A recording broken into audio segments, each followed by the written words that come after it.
하나님의 말씀 히브리서 8장 1절 보시겠습니다.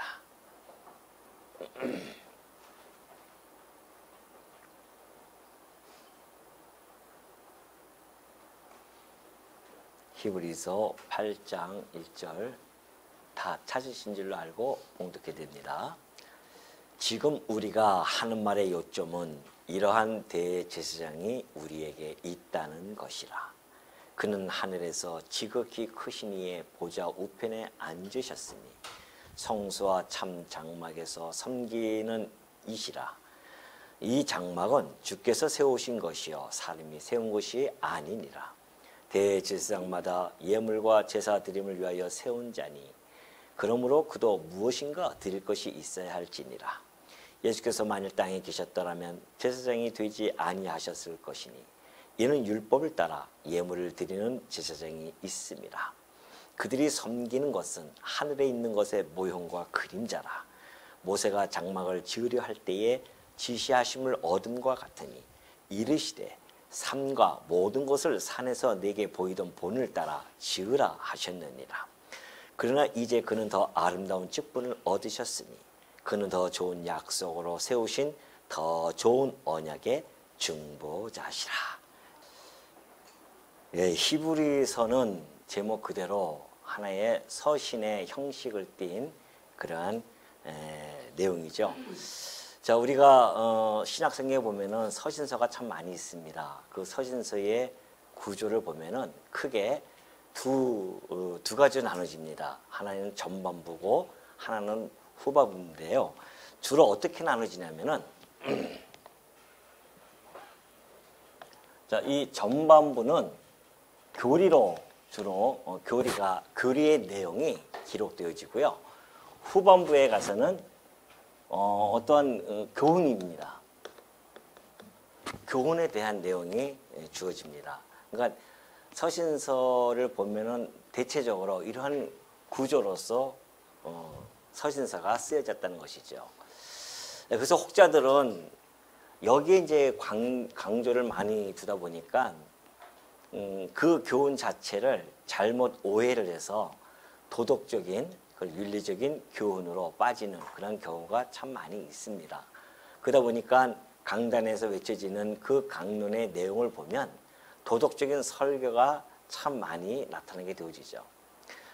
그러나 우리가 이 서신서의 구조를 보았듯이 우리가 전해야 할 그 교훈의 말씀은 윤리나 도덕적인 그러한 그 바탕이 되어서 윤리나 도덕이 바탕이 되어진 그러한 교훈이 아니라는 것이죠. 여기서 보여주듯이 이 구조에서 보여주듯이 교리입니다. 먼저 교리에 대해서 쫙 펼쳐나가고 그리고 교훈을 해주거든요. 여기서 이 교리라고 하는 것은 곧 우리의 믿음에 대한 내용입니다. 믿어야 할 것에 대한 내용이죠. 그렇다고 한다면 교훈이라고 하는 것은 곧 믿음에 대한 행위겠죠. 그래서 우리가 실천적으로 행해야 할 그 행위에 대한 것을 교훈해 줍니다. 이것을 믿음의 행위라고 해서 우리는 이것을 나눠서 보는 것이 아니라 하나의 원리 속에서 이해가 되어져야 됩니다. 그러니까 믿고 그 믿음에 따른 행위죠. 그러니까 우리가 교리를 앞에 부분을 갖다가 교리를 살펴보는 것은 그걸 통하여 믿음이 생겨나고 그 믿음이 우리로 하여금 주어지는 교훈에 의해서 우리가 실천적으로 그 행동이 나타나면서 살아가게 되어진다. 이것이 이제 서신서가 가지고 있는 우리들에게 전해지는 메시지의 구조입니다. 자, 그렇다고 한다면 오늘 히브리서도 제가 첫째 시간에 아마 그렇게 말씀드렸는데 역시 이런 구조로 잘 되어져 있죠. 그래서 전반부에는 1장 1절부터 지금 교리가 끝나는 부분이 거의 10장 18절까지입니다. 여기까지가 이제 교리에 대한 부분이 잘 나타나 있고요. 그리고 19절부터 마지막 13장 25절까지는 교훈에 대한 실천적인 교훈에 대한 내용이 잘 수록에 기록이 되어 있습니다. 자, 그렇다고 한다면 이제 우리는 이 교리라고 하는 것은 여러분이 그동안 제가 살펴보았듯이 모든 구약은 곧 내게 대하여 증거한 것이다 라고 예수님이 말씀해 주었잖아요. 그것처럼 모든 내용들은 이제 구약에 있는 내용들을 가지고 히브리서 기자는 예수 그리스도가 실체이시며 그분이 하는 모든 것들이 구약적인 여러 요소들보다도 더욱 탁월하고 우월하다라는 것을 지금 논증을 펼쳐가고 있단 말입니다. 거기에 이제 종결 부분이 바로 8장 1절부터 주어진 거예요. 8장 1절부터 10장 18절까지가 마지막 이제 종결 부분이에요. 이 교리에 대한. 그러니까 예수님이 구약의 어떠한 것보다도 더 탁월하다. 왜? 그분이 실체이시니까. 구약은 모형과 그림자일 뿐이지 실체이신 그리스도를 통하여서 이제 이루어진 사실을 밝혀주는 거란 말입니다. 그러한 것들을 쭉 살펴주면서 이제 이게 종결 부분이죠.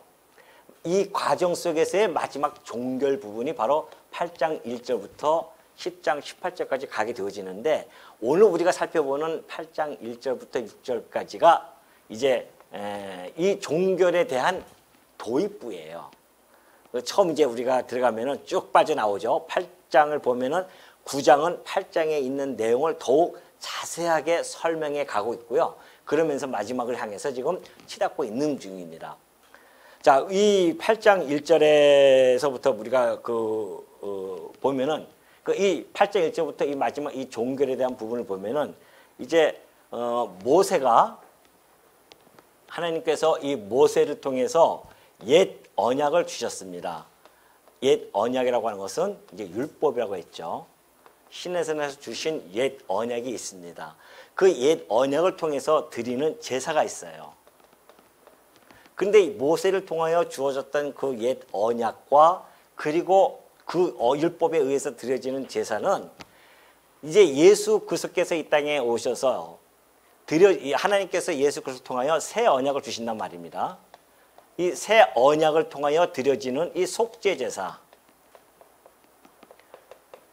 이것과는 비교할 수 없다는 겁니다. 이들이 이 구약 시대 때의 레위 지파를 통하여 드려졌던 이 율법에 의한 제사법, 이런 모든 것들, 옛 언약 이런 것들이 새 언약과 그리고 속죄 제사 여기에 비해서는 견줄 바가 안 된다는 겁니다. 이걸 지금 이제 10장 18절까지 쫙 논정을 펴갈 것인데요. 그 중에 우리가 지금 8장 1절에서 6절까지의 내용을 보면 자, 이 새 언약의 중보자라고 합니다. 예수 그리스도는 이 새 언약의 중보자예요. 옛 언약의 중보자는 모세였습니다. 하나님께서 모세를 통하여 이 옛 언약을 주셨죠. 새 언약은 예수 그리스도를 통하여 주시고 직접적으로 그걸 이루어 가십니다.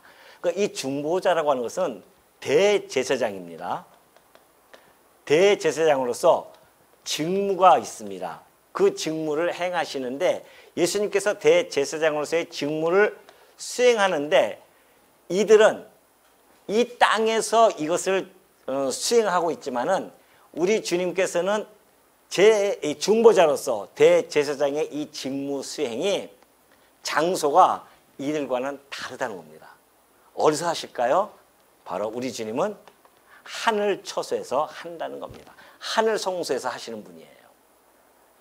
시시하게 이 시공형에 묶여져 있는 이 세상에서 대제사장의 직무를 수행하시는 분이 아니라 시공형을 초월한, 그리고 이것은 한시적이고 무너질 것이지만 여기는 영원한 곳이고 영원히 무너지지 아니할 그 하늘의 성소에서 영원한 대제사장이 되어져서 그 직무를 수행하신다.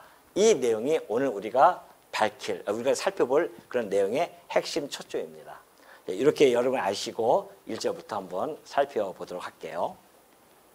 자, 지금 우리가 하는 말의 요점은 이러한 대제사장이 우리에게 있다는 것이라 그렇게 이야기합니다. 자, 이러한 대제사장이라고 했죠. 이러한 대제사장. 그 앞에 있는 내용을 보면은 지금 예수 그리스도 이 대제사장이 어떠한 대제사장인가?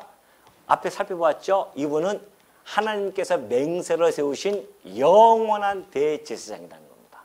없어지지 아니하시는 영원한 대제사장이세요.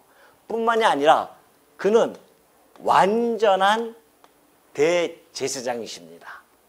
이렇게 레위 지파처럼 불완전한 그런 자들이 아니에요.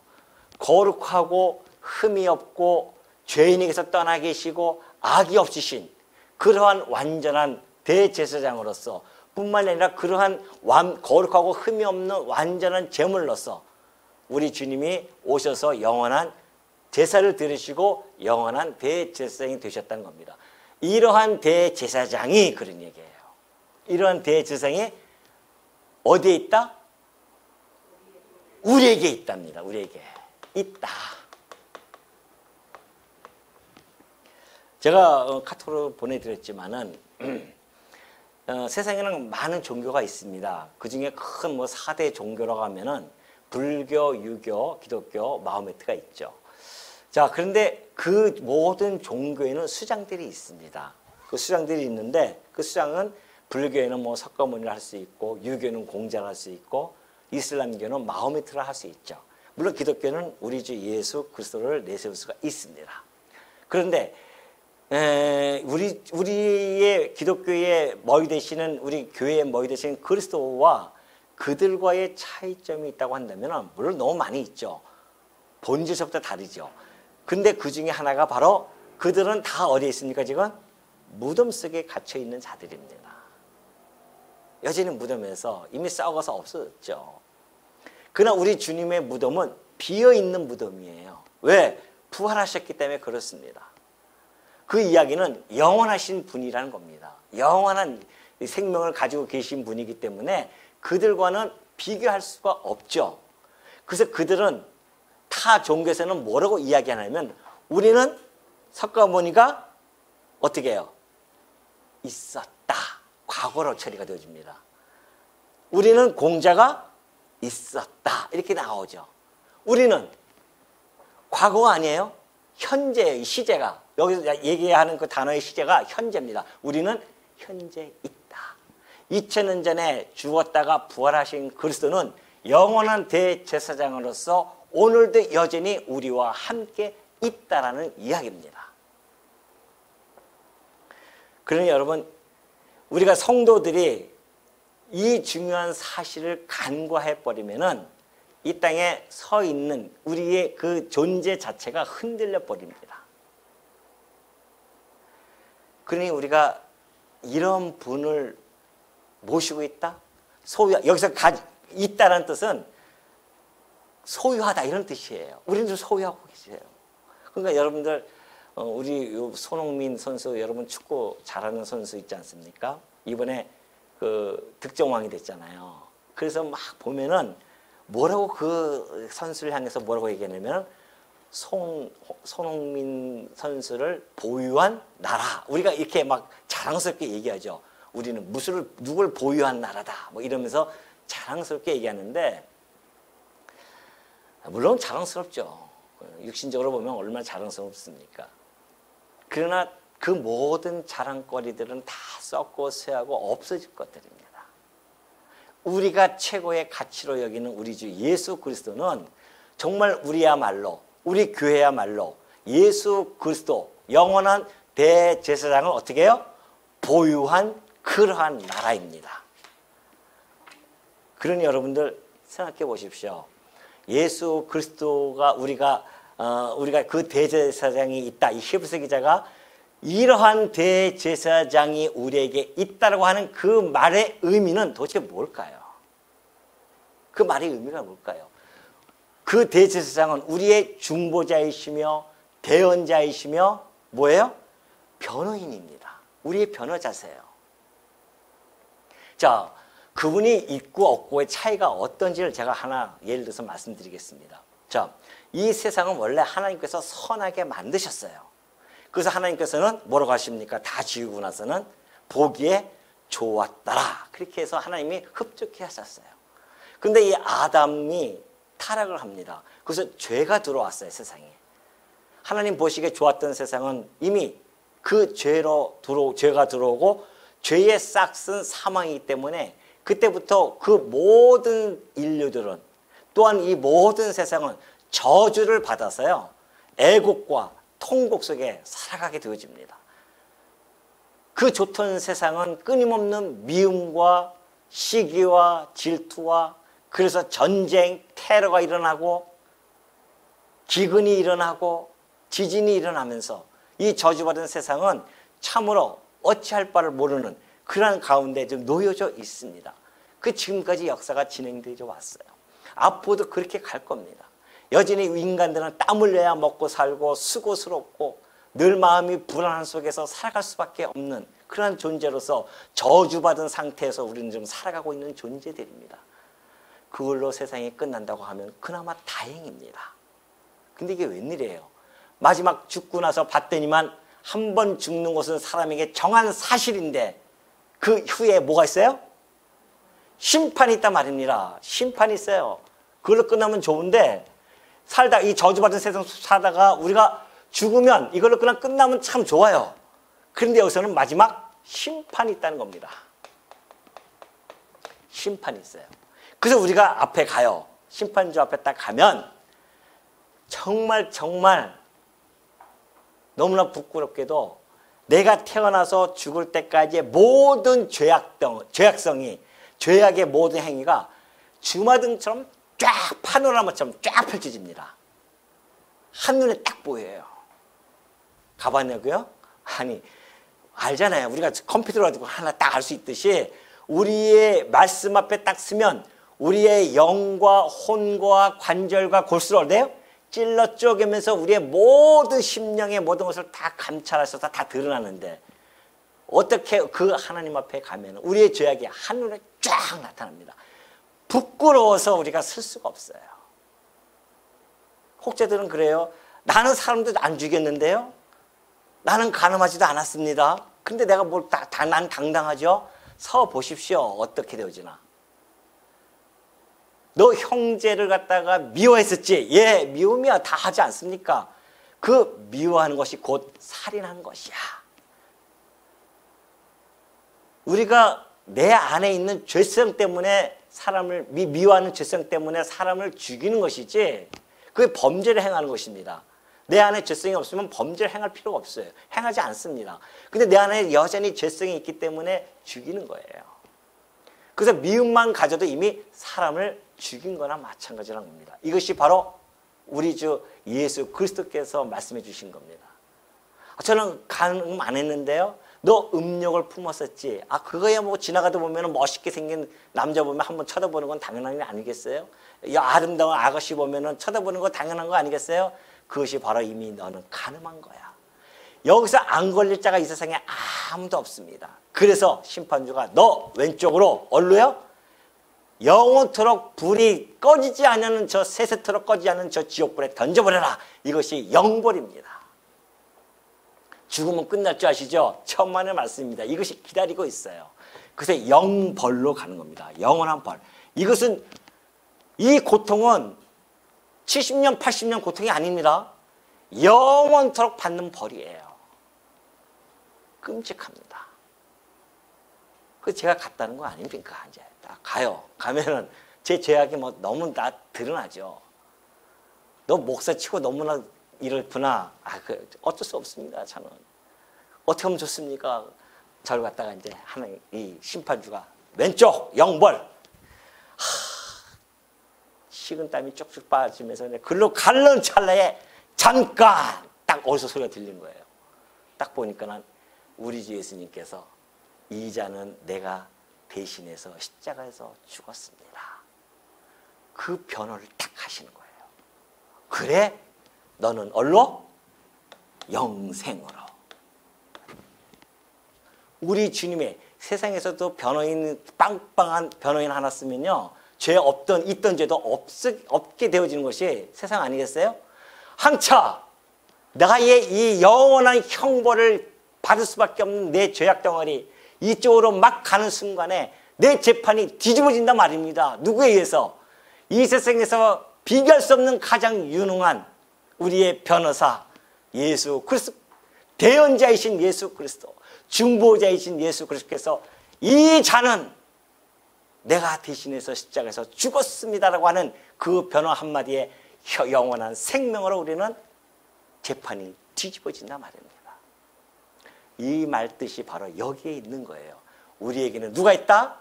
대제사장이 있다. 이러한 분이 우리에게는 있다는 겁니다.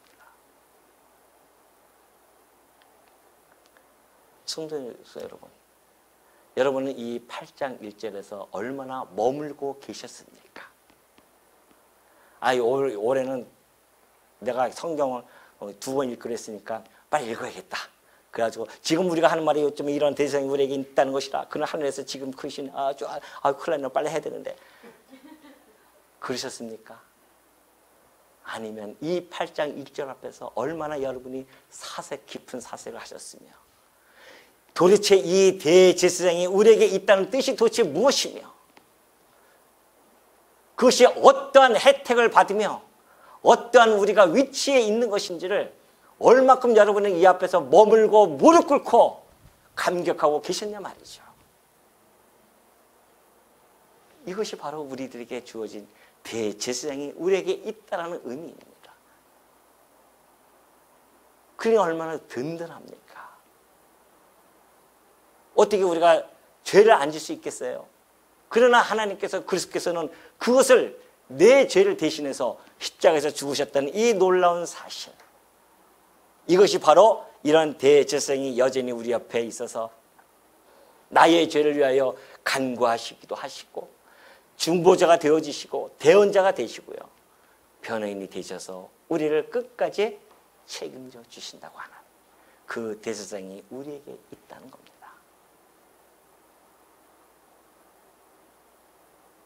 기독교를 참으로 이해한다는 뜻이 무엇입니까? 성경을 줄줄줄 꿰뚫고 이 성경이 막 그냥 창세부터 요한계시까지 막 한 구조로 돼서 눈앞에 확 들어오고, 그런 것이 잘 믿는 것, 그것이 진짜 기독교를 이해하는 것일까요? 아니에요. 우리가 정말 이러한 대제사장이 우리에게 있다고 하는 것을 믿는 자, 그리고 그 앞에 한없이 무릎 꿇고 눈물 흘리며 감격해하는 자, 이러한 자들이 진정 기독교를 참으로 이해하는 자들입니다. 우리의 구원을 책임질 이 예수가 계시다는데 좀 세상에서 어렵다고요? 힘들다고요? 우리 주님을 떠날 수 있겠어요? 이런 분이 계시는데. 그러니 우리에게 있어서는 이 최고의 가치로움을 우리는 소유하고 있는 성도들이다. 잊지 마시기 바랍니다. 그러면서 그분이 그러면 도대체 지금 어디 계시는가? 그는 하늘에서 지극히 크신 이의 보좌 우편에 앉으셨느니라. 이 앉음이라고 하는 이 단어는요, 앉은다고 하는 이 자세는 영예, 영광스러운 명예 있죠. 영예라든가 위엄을 상징하는 겁니다. 우리 요한계시록 보면은, 요한계시록 4장 2절에 보니까요, 내가 곧 성령에 감동되었더니 보라 하늘의 보좌를 베풀었고 그 보좌 위에 앉으신 이가 있는데, 그래요. 그 분이 누구냐면 하나님이십니다. 하나님 보좌 위에 딱 앉으셨어요. 그러니까 이 영광의 권위, 위엄, 영예, 이런 것들이 이 앉음에 있어서 다 나타나는 상징성을 가지고 있다는 겁니다. 그런데도 놀라운 것은 바로 그 하나님 보좌 옆에 누가 계세요? 그것도 우편에. 그곳에서 우리 주 예수 그리스도께서 앉아 계시다는 겁니다.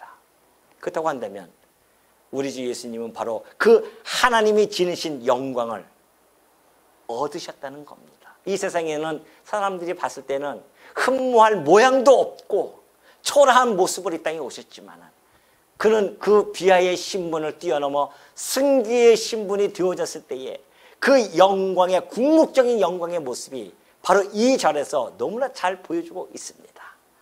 그분은 하나님 보좌 우편에 앉으셨다는 것입니다. 하나님 보좌 우편에 앉으셨다고 하는 것은 삼위일체적인 그런 영광을 너무나 잘 보여주고 있죠. 하나님과의 관계가 어떠한 분이신지를 뿐만이 아니라 대제사장으로서의 그 영광스러운 모습, 왕으로서의 영광스러운 모습, 그리고 아들에 대한 그 아버지의 온전한 신뢰의 모습, 이런 것들이 보좌 우편에 앉아 계신 그 모습에서 여실히 잘 보여주고 있습니다. 우리 주님이 바로 그러한 분이십니다. 그러니 보좌 우편에서 뭐 하시겠어요? 왕으로서 통치권을 가지시고 만유를 다스리고 계신단 말입니다. 누가? 우리에게 계시는 그 대제사장이신 예수 그리스도께서 만유를 다스리는 통치자이십니다. 왕이에요. 만왕의 왕으로서 하나님 보좌 우편에서 지금 이 우주를 다스리고 계신다는 거죠. 그런 분이 왕으로서의 만유를 통치하실 뿐만 아니라, 그래서 예수님께서 그래요. 마지막 부활 승천하시기 전에 제자들에게 그걸 각인시켜 줍니다. 하늘과 땅의 권세를 내게 주셨으니, 하늘과 땅의 권세를 하나님께서 내게 주셨다. 그리고 심판의 권세까지도 다 주셨어요. 우리 주님이 심판하신단 말입니다. 그러니 심판주 앞에 가면은 우리 알잖아요. 내가 너를 위해서 알아. 가. 우측으로 해서 우리는 우측으로. 어떤 자들은 그래요. 아니, 도대체 저들은 왜 저런 영원한 생명으로 갑니까? 우리는 왜 영원한 형벌을 받아야 됩니까? 그 갈라지는 분수령이 뭡니까? 분수령이 뭐예요? 놀랍게도 믿음이라는 거예요. 믿음. 여러분, 이 믿음이라는 게 뭡니까 도대체? 눈에 보이지도 않는 건데. 근데 믿어요. 근데 그 믿음이 영벌과 영생으로 갈라지는 분수령이 된다니까요. 그러니까 혹자들이 가서 그렇게 따진단 말입니다. 아니, 저들은 왜 저렇게 영생으로 갑니까? 전 믿었기 때문에 그래. 아니, 저도 얘기는 들었지만은 그게 그렇게 크게 작동이 될지는 저는 알지도 못했는데요. 저는 잘 긴가민가 했었는데요. 저는 나중에 믿으려고 했었는데요. 저는 뭐 그게 설마 했는데요. 그 핑계가 통할까요? 근데 우리는 그 믿음이라고 하는 것이 이런 엄청난 역사를 진행한단 말입니다. 이게 믿음의 역사 아니겠어요? 그 세상 사람들은 이 믿음을 우습게 알지만은 우리가 이 믿음을 소중하게 간직하고 있는 것은 결과가 이렇게 달라지기 때문에 그래요. 과정도 달라요. 그러니 하늘의 보좌 우편에 계신 그 하나님의 그 모습, 그러면서 거기서 보면 또 뭐 하시는가? 2절에 나타나십니다. 성소와 참 장막에서 섬기시는 이시라. 성소와 참 장막에서 섬기신대요. 왕으로서의 통치함도 있으시지만은 여전히 우리 주님은 당신의 보좌, 하나님 보좌 우편에서 대제사장으로서의 그 사역도 지금 진행하고 계십니다. 물론 속죄 사역을 완성시키셨죠. 안 그랬으면 그 보좌 우편에 앉을 수가 없습니다. 그걸 완성시켜야 돼요. 그래서 완성을 시키시고 부활 승천하셔서 이제는 하나님 보좌 우편에서 그 대제사장으로서 뭘 하고 계시는가? 바로 대언자로서 섬기고 간구자로서 섬기고 계시다는 겁니다.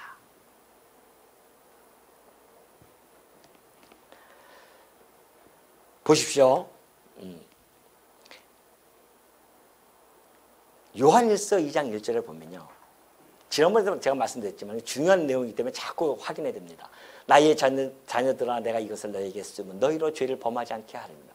만일 누가 죄를 범하여도 아버지 앞에서 우리에게 뭐가 있어요? 대언자가 있어요. 제가 아까 한 얘기가 그 얘기예요. 우리가 비록 죄를 범한다 할지라도 우리에게 누가 있어요? 대언자가 있습니다. 곧 의로우신 예수 그리스도이십니다. 그러므로 자기를 힘입어 하나님께 나아가는 자들을 온전히 구원하실 수 있으니 이는 그가 항상 살아계셔서 그들을 위하여 간구하고 계십니다. 지금 이 성소, 하늘 성소, 그리고 이 참 장막에서 하시는 일이 만유를 통치하실 뿐만이 아니라 대제사장으로서 대언자의 역사, 즉 사역을 해가고 계시고 간구를 해가고 계신다는 겁니다. 예수 그리스도께서는 구속 사역을 완수해 주셨습니다. 그리고 하나님 보좌 우편에서 최고의 영예의 자리에 앉아 계셔요. 근데 그걸로 만족하고 계시지 않습니다. 거기에 도취되어 있지 않으시는 분입니다.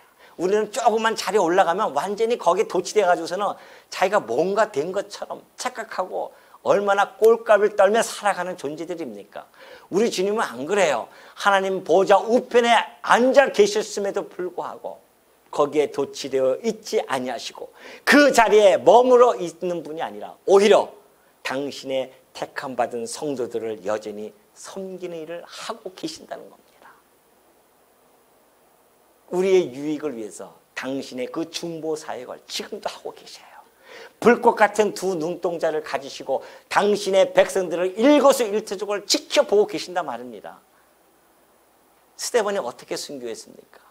돌에 맞아요. 이제 죽게 되어졌습니다. 복음을 전하고 그가 죽게 되어졌을 때에 하늘을 우러러 왔더니만 이게 웬일이에요? 하나님 보좌 우편에서 앉아 계신 것이 아니라 서서 스데반을 바라보고 계셨어요.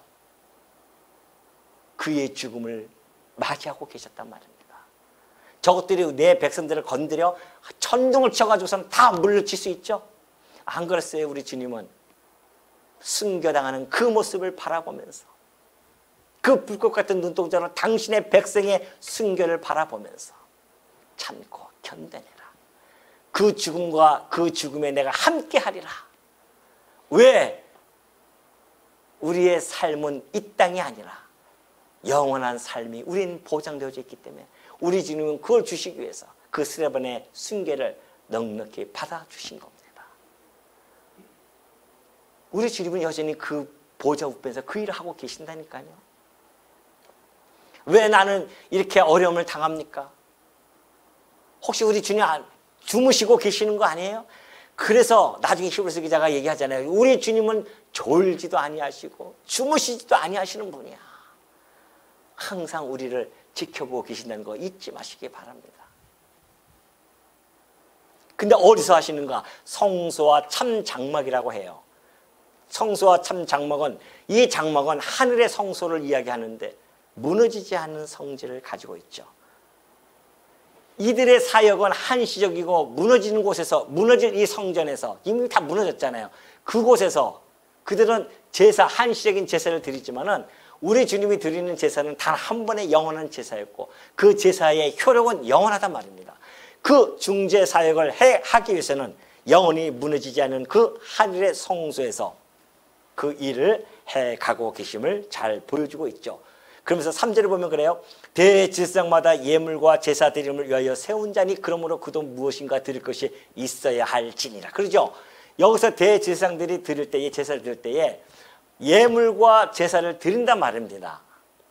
예물과 제사를 드린다고 하는 것은 종교의 본질이에요.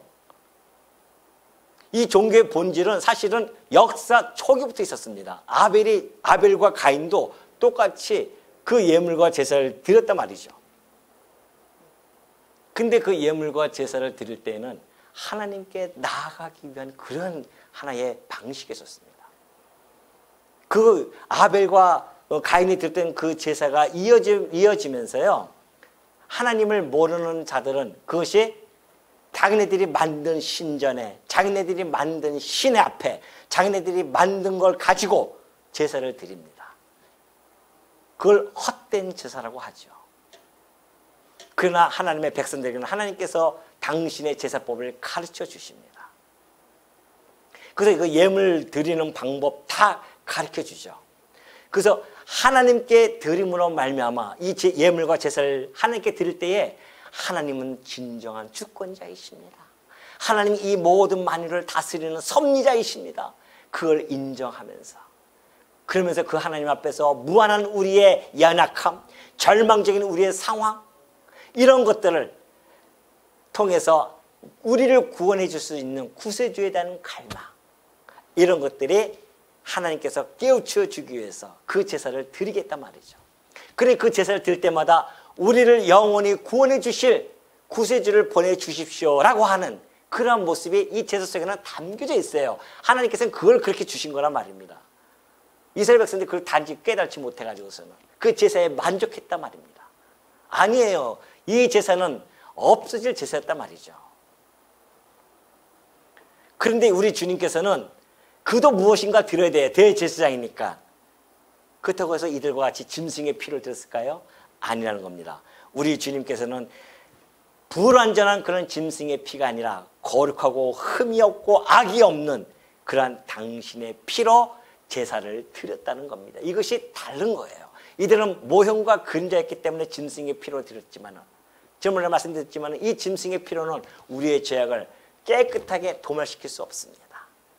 그래서 드리고 또 드리고 또 드려야 됩니다. 단지 심판을 유예하는 것뿐이에요. 그러나 우리 주님이 드리는 그 피는 당신이 직접 당신의 피는 거룩하고 흠이 없는 피였기 때문에 단 한 번의 영원한 제사로 끝난 겁니다. 더 이상 드릴 피가 없어요. 드릴 필요가 없단 말입니다. 또 드리려면 예수님이 또 죽으셔야 또 죽으셔고 그래야 됩니까? 말이 안 되잖아요. 그 예수님은 당신의 피로 드렸다는 겁니다. 어떤 종교학자들 또는 어떤 역사자들은 그래요. 예수님이 이 땅에 와서 십자가에 죽으신 것은 저 유대교, 그때 당시에 기득권자들은 이 유대교하고 대립관계에 있다가 힘이 딸리니까 어쩔 수 없이 그 희생이 되어진 것이다. 그렇게 이야기하는 자들이 있습니다. 그것뿐만이 아니에요. 또 어떠한 사람들은 그 예수님이 진짜 원대한 꿈을 안고 이 땅에 왔어요. 그래서 지상천국을 이루고자 했는데 이게 안 되는 거예요. 이게. 겨우 자기 새를 모았는데 12명인데 그중에 한 명은 또 배신하고. 그러니까 자포자기 해가지고서는 될 대로 되라. 그래서 난 힘없이 그냥 십자가에 못 박아 죽었다는 겁니다. 그렇게 보는 자들도 있어요. 천만의 말씀입니다. 우리 주님은 대제사장으로서 무엇인가를 당신도 드려야 할 것이 있어야 되기 때문에 당신을 직접 제물로 삼아서 드린 겁니다. 어떻게 해요? 스스로 원해서. 그것이 바로 여기에 잘 나타났어요. 요한복음 10장 14절에. 나는 선한 목자라. 나는 내 양을 알고 양도 나를 아는 것이 아버지께서 나를 아시고 내가 아버지를 아는 것 같으니 나는 양을 위하여 목숨을 버리노라. 우리 주님은 목숨을 버리기도 하시고 취하실 수도 있는 분이십니다. 왜? 그분이 하나님의 아들이신데요. 그럼에도 불구하고 당신은 누구를 위해서? 당신의 양을 위해서 목숨을 버리신 겁니다. 여러분과 저를 위해서 스스로 목숨을 버리셨어요. 그런데 우리 주님을 위해서 살아가는 것이 그렇게 힘듭니까? 그렇게 힘들어요? 주일날 한번 교회 나오는 것도 그렇게 힘드십니까?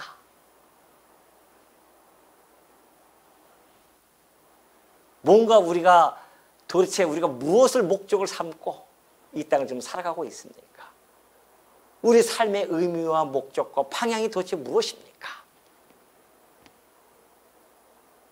죽어도 주를 위하여 살아도 주를 위하여 외치고자 이곳에 모인 성도들 아니겠어요? 그것이 바로 우리 성도들의 모습이에요. 왜? 그분이 나를 위하여 스스로 목숨을 버리셨기 때문에 그래요. 그분이 목숨을 버리지 아니하셨으면 우리는 다 이곳에 떨어져야 할 자들이었습니다. 그분의 목숨을 버리심으로 말미암아 우리는 영원한 생명을 얻게 되어졌고 의와 평강과 희락을 영원토록 누릴 수 있는 그러한 백성이 되어졌다는데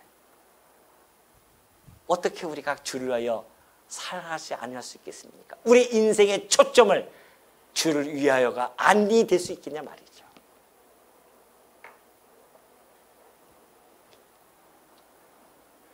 그러면서 5절에 보면은 그래요. 4절 예수께서 만일 땅에 계셨더라면 제사장이 되지 아니하셨을 것이니 이는 율법을 따라 예물을 드리는 제사장이 있습니다. 예수님이 계속해서 땅에 계셨으면요 제사장을 할 수가 없습니다. 왜? 이미 여기는 하나님의 질서에 따라서 하고 있는 자들이 있어요. 예수님이 오셔가지고 내가 대제사장이야, 짐승 나한테 가져와, 내가 제사 지낼게, 이러면 하나님의 질서가 깨진단 말입니다. 안 그렇단 말이죠. 예수님은 이 땅에 속하신 분이 아니라는 겁니다. 당신이 제사장직이 하늘에서 수행될 수밖에 없는 필연성은 우리 예수님은 말씀해 주었듯이 나는 세상에 속한 자가 아니라고 했습니다. 나는 이 세상에 속한 것이 아니라 우리 주님이 속한 것은 영원한 하늘나라, 그곳입니다. 왜? 이 세상은, 이 시공형은 언젠가는 무너져야 할 곳입니다. 이 세상은 다 없어질 것들이에요. 썩고 쇠하고 무너질 것들, 이런 세상에 우리 주님이, 이곳이 주님의 세상이 아니라 말이죠. 그러니까 얼마나 놀랍니까? 네가 정말 십자가에서 내려와서 이걸 다 한번 평정시키고 해봐라. 네가 하나님의 아들이면 할 수 있지 않느냐. 얼마나 그 조롱을 당해도요 우리 주님이 묵묵히 참고 있었던 것은 주님이 세우실 나라는 이 땅이 아니라 어디예요? 저 하늘나라, 보이지 아니하는 영원한 하늘나라에 세우실 나라였기 때문에 이 땅에서는 묵묵하게 당신의 생명을 던져버린 겁니다. 그러니 이 땅에 계셨으면 이해 안 하죠. 율법을 따라 예물을 드리는 제사장이 있기 때문에 안 하신다는 겁니다.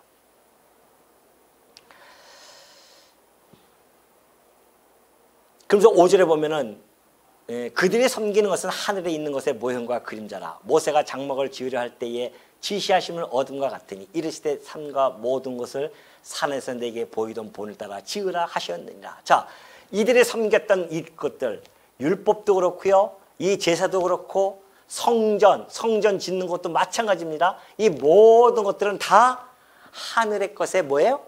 모형과 그림자였었습니다. 그러니까 여기에 치심하지 마십시오. 이 모형과 그림자에 여러분이 마음을 두시면 안 됩니다. 실체가 있어요, 우리들에게는. 그것은 이미 하나님께서 하늘에 그곳에 지금 마련해 놓고 계셨단 말입니다. 보세요. 자, 여기 보시면 그래요. 여기가 이제 성막이에요. 애굽 모세를 통하여 내가 지시한 대로 본을 줘요. 설계도를 줬단 말입니다. 설계를 줘서 그 설계대로 만든 것입니다, 이게. 그리고 그 설계대로 그들이 제사를 지내고 설계대로 이 진용을 갖췄어요. 진영을 딱 갖췄단 말입니다. 이스라엘 백성들에게 다. 이 장막들이죠. 그 가운데, 정 가운데에 하나님의 성막이 있습니다. 이 빛이 보이죠? 이건 뭘 뜻합니까? 하나님이 임재하신 곳입니다. 이 성막을 질 때 내가 나를 위하여 지으라고 해요. 하나님이 거하실 곳이었습니다. 아니, 하나님이 물론 이곳에 거하시겠습니까? 그러나 그 보이는 계시를 좀 해줘야 되니까 계시를 해야 된단 말입니다. 그들로 하여금 내가 너희와 함께 있어. 내가 너희와 임마누엘 할 거야. 그걸 보여주기 위해서 이 성막을 만들어 놓고 구름 기둥과 불 기둥이 함께 했단 말입니다. 그러니까 이곳에 하나님이 임재하고 계시구나. 그들은 그걸 보고 아는 거죠. 근데 이 모든 것들이 사실은 다 뭐였다? 모형과 그림자였었어요. 실체에 대한. 그러니까 이 모든 것들은 장차 예수 그리스도께서 이 땅에 오셔서 우리와 함께 하실 것에 대한 모형과 그림자였다. 놀라지 마십시오, 여러분. 이거 잘 보십시오. 그림 잘 보시고 요한복음으로 넘어갑니다. 요한복음 1장 14절 보니까 말씀이 육신이 되어 우리 가운데 거하시네. 우리가 그의 영광을 보니 아버지의 독생자의 영광이요 은혜와 진리가 충만하더라. 아까 그 그림에 보니까 막 영광이 보이죠? 이 영광이 보였습니다. 자, 말씀이 육신이 되어 우리 가운데 거하셨어요. 이 거하심이라는 단어는 스케노라고 하는 헬라어입니다. 근데 이 스케노라는 단어는 뜻이 뭐냐면 장막을 치다입니다. 안 놀라시네요. 장막을 치는 거예요. 어떻게? 말씀이 육신이 되어 우리 가운데 장막을 친다는 거예요. 어떻게? 이렇게. 모양은 다르죠. 실체가 오셨으니까 육신으로 이 땅에 오셔서 우리와 함께 하셨어요. 그래서 마태복음에 보면은 보라 처녀가 잉타여 아들을 낳으리니 그의 이름을 임마누엘이라 하리라. 이를 번역한 즉 뭐라 해요 그게? 하나님이 우리와 어떻게 하신다? 함께 하십니다. 우리 주님이 육신의 장막을 입고 이 땅에 오셔서 장막을 치신 겁니다. 성도 이 교회 안에 중심에 오셔서 우리와 함께 하시라고 장막을 치신 거예요. 이것이 실체였었습니다.